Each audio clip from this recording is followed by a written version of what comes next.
What is up, guys? Well, spooky season is here, and it's time for yet another tier list. Now, what exactly have I not discussed so far? Let's see, we talked about horror icons, we talked about horror tropes, we talked about horror subgenres. I think today, it'd be pretty damn sexy to talk about horror's most iconic weapons. A slasher villain is only as effective as his tool of choice, his method of murder. And so I have gathered, I think there's about 22 different characters here that I could justify calling something a signature weapon of theirs, and we're going to talk about all of them. Now, this is very important because I know a lot of you fanboys can get a little bit testy about their favorites. We are talking strictly about the weapon here. So if one of your favorite characters is lower on my list than you would appreciate, it's not necessarily a reflection on them, just a reflection on their lack of creativity with their tools of murder. Got it? Cool. And with that being said, now let's talk about this tier list and the categories that we have to place all of these different weapons into. So we got 5 categories, starting at the worst category, the bottom. We have dying of boredom, weapons that certainly will kill people, but I'm not getting very excited about it. Lacks the edge, ones that have a little bit more style to them, but still not really raising the bar too much. Gets the job done, ones that are solid, ones that are cool, ones that are effective, and ones that I wouldn't be ashamed carrying around for a Halloween costume. Creative carnage, starting to get the killers that actually care about style, and then flawless execution, reserved only for the most badass, iconic weapons of all time. By the way, the link to this tier list will be in the video description below if you would like to do your own and tag me in that as well. And with that said, we'll kick this bitch off, and randomly arranged by tier maker, as always, we are starting off with Leatherface himself and his signature chainsaw, hence the title, The Texas Chainsaw Massacre. And I'm going to stick this one right in the middle in gets the job done. I think this one actually perfectly represents that because it's got a little style. I certainly would not want to end up on the wrong end of that chainsaw. He looks badass carrying it. It completes the whole iconic look of Leatherface. But at the end of the day, it's just a chainsaw. There's nothing too creative about it. So we're going to stick it in gets the job done because it absolutely will get the job done. Now we are on to Pinhead, and Pinhead for me is a mix between the lament configuration and chains and hooks. And I think I'm also going to stick that in gets the job done, and part of that is just because the movies themselves have not spent enough time really showing what all Pinhead can do with these chains and hooks to be really creative. Pinhead is the most underserviced of any of these characters within their own franchise, so it's kind of a victim of all of that. Definitely depraved, definitely gets into that whole sadomasochism vibe that you want in a Hellraiser film, but I don't know. It's not really getting me all hot and bothered. Now we have Art the Clown, and I actually kind of thought about this one for a bit. I'm like, does Art really have a signature weapon? Because he uses a lot of different things. I debated on putting the scalpel because he used the scalpel in the first film during a few scenes. He used the scalpel during the bedroom scene in Terrifier 2. But I decided what actually is Art's signature weapon is that entire trash bag full of weapons. I mean, that's his entire shtick, is having a whole bag of goodies to use whatever he decides to use in any given moment. It could be a scalpel, could be a meat cleaver, could be a hammer, could be a pistol, could be a Tommy gun, could be a nitrous oxide fire extinguisher. So because Art has creativity to have a whole slew, a whole array of weapons and tools, he's going to be our first entry in creative carnage. Variety is the spice of death. So Art's going to sit there with his entire bag of tools, and can't wait to see what Damien and crew cook up next. What's his next signature weapon going to be? Now we have Ash Williams. Does he belong on this list because he's a good guy? I don't know, but it feels like Ash is so fucking iconic that it doesn't matter. He's kind of good guy. He's kind of anti-hero. We're sticking him on the list. And I'm sticking them all the way up in flawless execution because the boomstick and that chainsaw, look, the combination of the two and the fact that the chainsaw goes onto his severed hand makes it way more badass than a regular Leatherface chainsaw. In my opinion, it just does. Ash, as far as heroic characters, absolutely has the most iconic weapons. And it's so fucking iconic that we actually have a name for it. It's not the sawed-off shotgun. It's not, the pistol. It's not just the gun. It's the boomstick, bitch. So yes, The combination between the chainsaw hand and the boomstick, absolutely a flawless execution in my mind, and he's the first one in that category. Now we have Cropsy with his gardening shears. And you know what? This one's going to go into dying of boredom, because gardening shears don't excite me at all. Like, the way that they shoot it in this shot specifically, right before that iconic raft scene, it looks pretty formidable. The rest of the movie, no. And let's be honest, like, that kill is awesome. That kill sequence is awesome. One of the greatest of all time. But how effective are garden shears really? Like, is it really realistic that he's just going to keep going downwards with garden shears and take out a whole raft full of people? Like, at no point, nobody's going to be able to knock that shit out of his hand, or he's going to slip and hit him with the dull end or something. I don't know. I just don't get excited by Cropsy in general, but I certainly don't get excited by garden shears. They tried to do something different. I think there's a reason why we only got one movie called The Burning and not a franchise called The Burning. So, moving on from that, we have the Tall Man and his sentinel spheres. Some people call them orbs. Some people call them floating balls. I think canonically they're called sentinel spheres. And if not, then you could take away my Phantasm fan card. And this one's tough, man. Because you guys know I'm a fucking simp for Tall Man. You know this. You don't like it because I usually put him higher than some characters that you like more than him. But I'm a Tall Man guy. This guy was absolutely a big piece of my childhood, a big piece of my horror roots. And I love those silver spheres. I love those sentinels. And they're very versatile because throughout the movies, they get all these different little things added to them that we did not realize that they could do. So you know what? Controversy be damned. I'm sticking him all the way up at the top for flawless execution because the Tall Man doesn't even have to do shit. He could just sit on his little throne and those things can go and take everybody out for him and basically be at least 90% effective. I mean, they have the little hooks that stick into your head. They drill your brain out. They've got the ones in Phantasm 2 that can actually burrow into your body. They can blow through doors and they have lasers that shoot out and kill shit. So I don't know, man. Like, what's the survival rate on those things? I think the only reason you would survive those is if you have plot armor. I mean, let's be all honest. So I don't know. I'm a big fan of those. I know some people don't like Phantasm, and that probably colors their response. But as I said, I'm going to try to be somewhat serious and objective while absolutely dripping subjectivity all over it. And I'm just a Tall Man fan. I love those spheres, so we're going to stick them up there. Now we have Jack Torrance and his axe. And you know what? This one is also tough because an axe is a very basic weapon. There's not really a whole lot that's sexy about it. However, in execution, no pun intended, I think that it's pretty damn badass in the hands of Jack Torrance. So I'm actually going to stick it and gets the job done.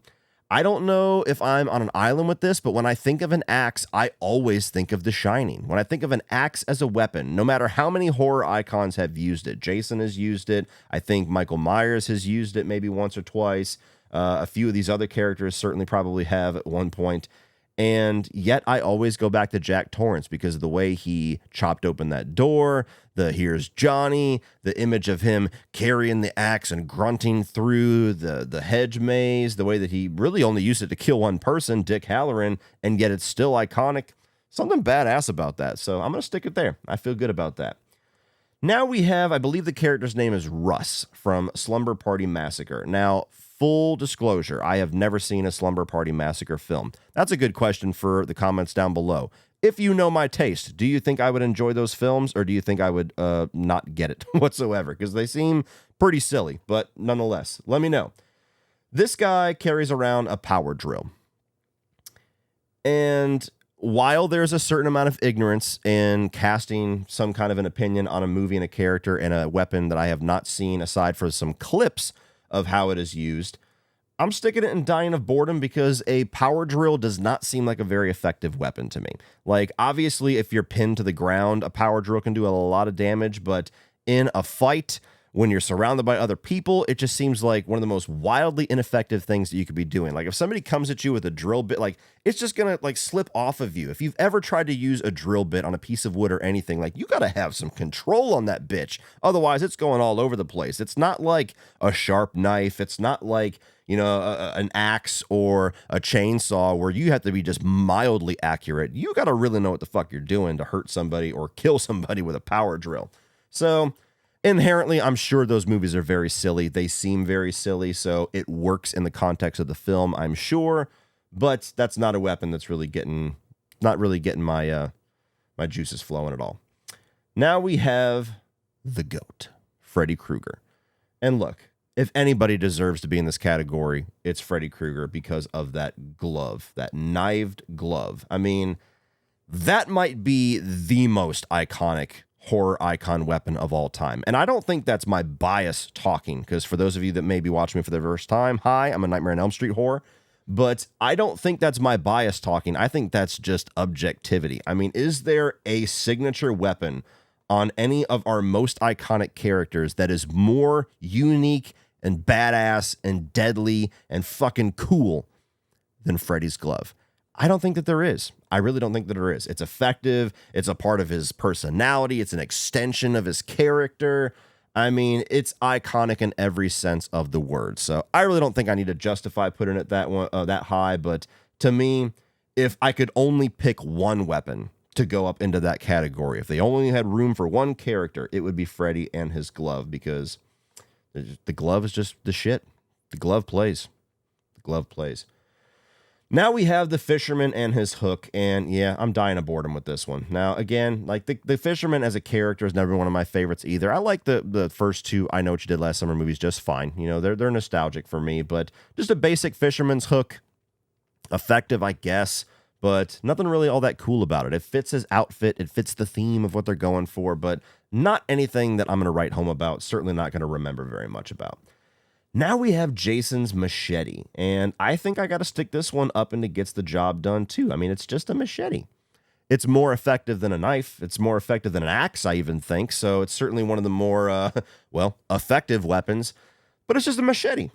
It's basic. It fits his character. It's Jason's. Nobody else can use a machete and not get compared to Jason. He owns the market on machetes. But it's just a big piece of steel. And have you ever used a machete? They're not as sharp as the Friday the 13th movies would like to make you think that they are. I mean, I've used a machete trying to cut down limbs, going through the woods to do construction work. And let me tell you, you're fighting them damn limbs. Like, you're not swinging through and just mowing down bitches. It's basically a somewhat dull piece of steel with a bit of an edged blade. So, you know, it's fine. It gets the job done, as the category says.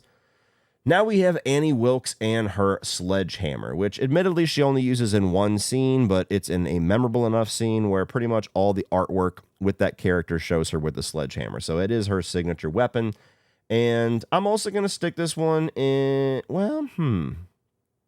yeah, I'm going to stick it in Dying of Boredom too, because you have to have somebody tied down to really be effective with a sledgehammer. Or, if they're running around, if they're fighting you at all, it's hard to really get some momentum going with a sledgehammer. That's a very, very limited use weapon.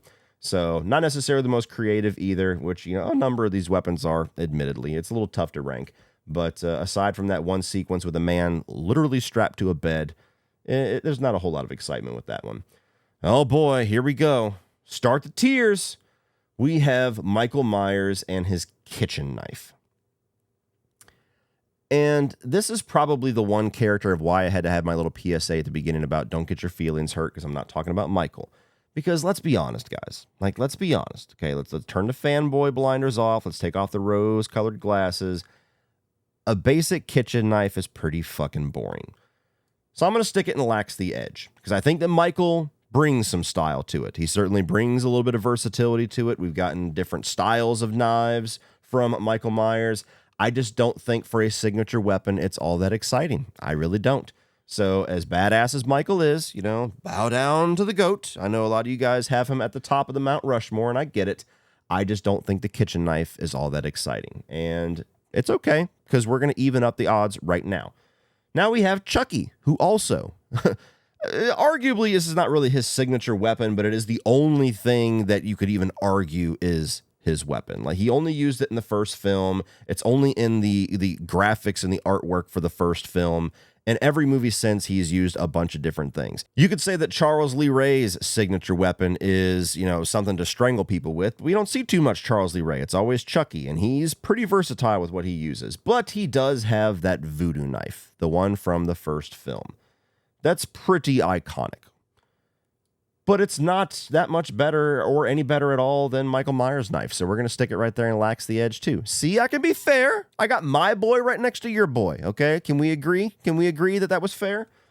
So yeah, just another knife. It looks a little cooler than a regular knife, but we only get to see him use it in one film. So you got to dock it for that. So Chucky's versatile as fuck, but as far as signature weapons, much like a signature score, he doesn't quite have that the way that the other characters do. Now we have Pennywise and his razor-sharp teeth. And I debated on maybe not putting this one in here, but I think it kind of fits. Like, that's his weapon. He eats children. He bites their arms off and shit like that.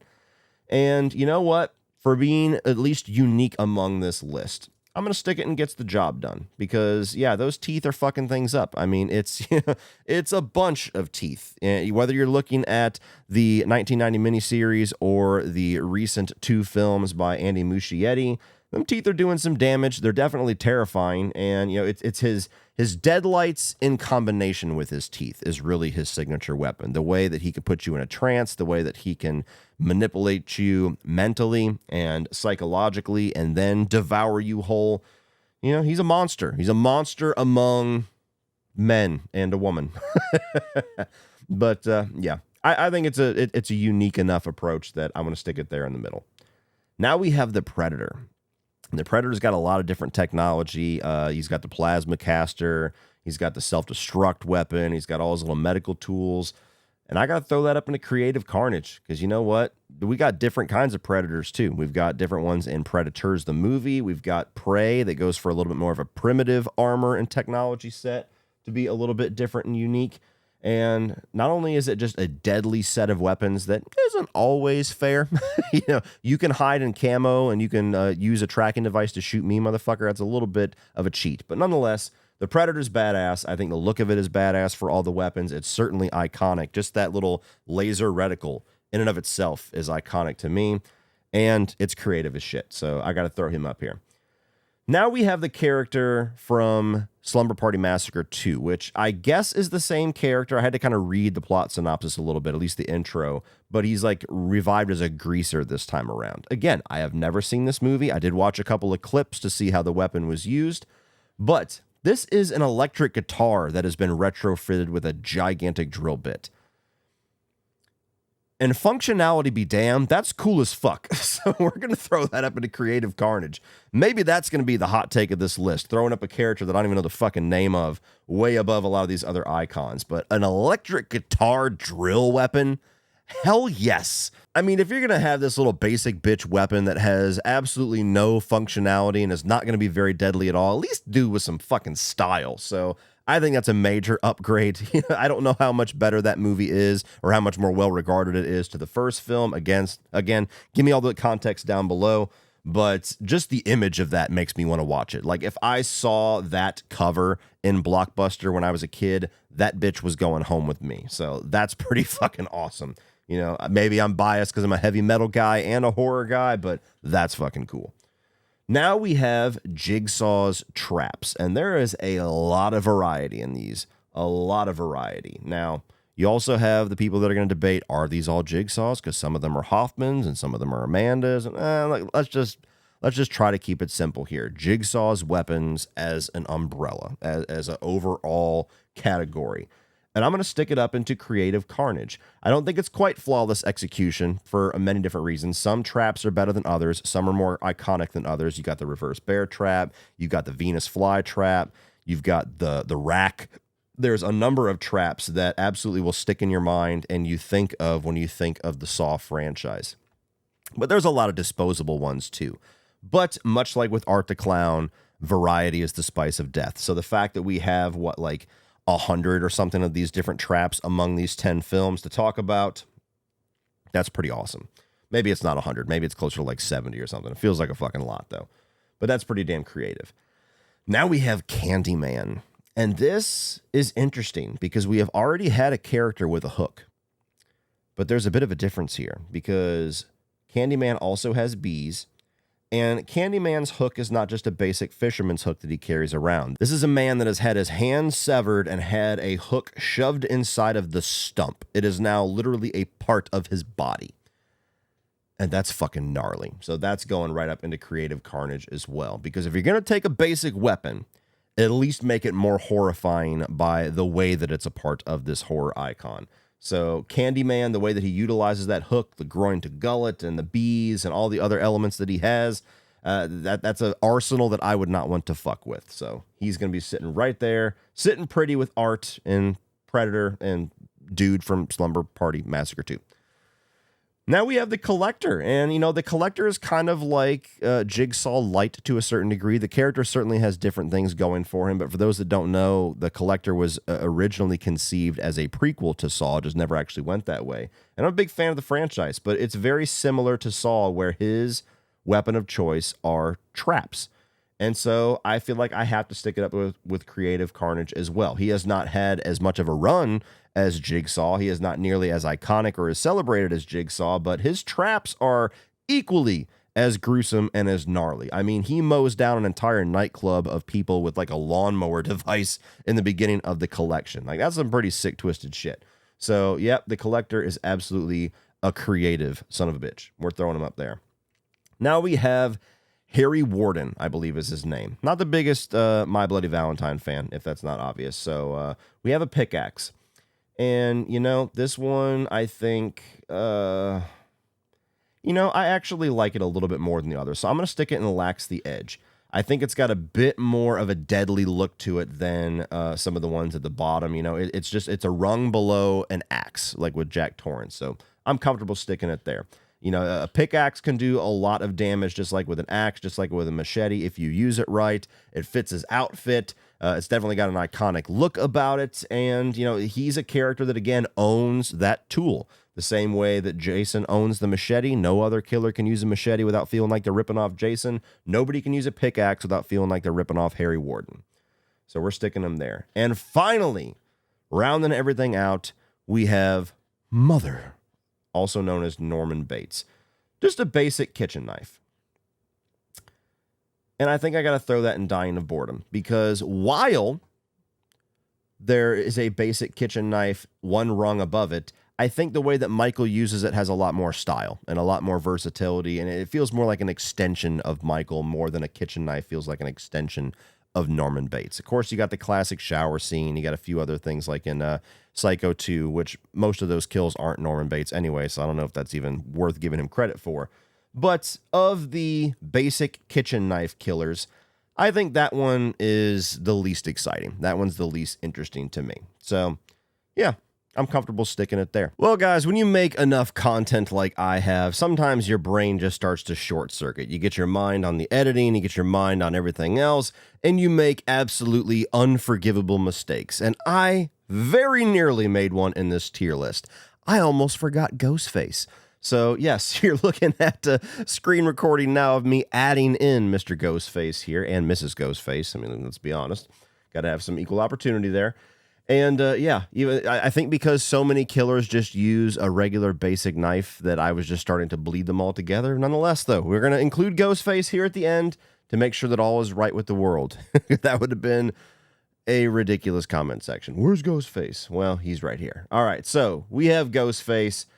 And while I wish I could include him and actually have something a little bit better to say, I'm going to stick Ghostface in Lax the Edge.